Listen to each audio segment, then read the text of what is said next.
My name is Regina Avila. I am a librarian. I work for a federal agency, and my selection is Bless Me Ultima by Rudolph Anaya.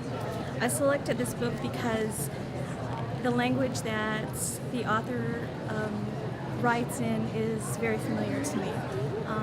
As a Chicana myself, and as a Chicano author, I felt that it was just very. It spoke to me in a way that a lot of authors have not, because culturally they're very similar to me and my family. The way he describes the Spanish that's sprinkled into the text is just kind of home to me. So I wanted to share that with you. The men of the town had murdered Lupito, but he had murdered the sheriff.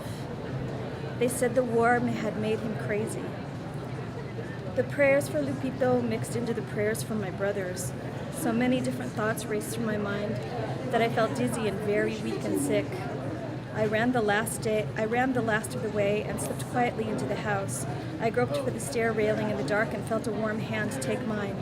Startled, I looked up into Ultima's brown, wrinkled face. "You knew?" I whispered.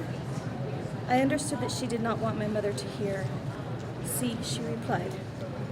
"And the owl?" I gasped. My mind searched for answers, but my body was so tired that my knees buckled and I fell forward.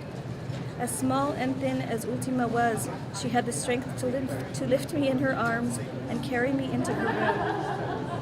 She placed me on her bed, and then by the light of a small flickering candle, she mixed one of her herbs in a tin cup, held it over the flame to warm, and then gave it to me to drink. "They killed Lupito," I said, as I gulped the medicine. "I know," she nodded. She prepared a new potion, and with this she washed the cuts on my face and my feet. "Will he go to hell?" I asked. "That is not for us to say, Antonio. The war sickness was not taken out of him. He did not know what he was doing." "And the men on the bridge, my father, men will do what they must do," she answered. She sat on the bed by my side. Her voice was soothing, and the drink she had given me made me sleepy. The wild, frightening excitement in my body began to die. "The ways of men are strange and hard to learn," I heard her say. "Will I learn them?" I asked. I felt the weight of my eyelids. "You will learn much. You will see much." I heard her faraway voice. I felt a blanket cover me. I felt safe in the warm sweetness of the room.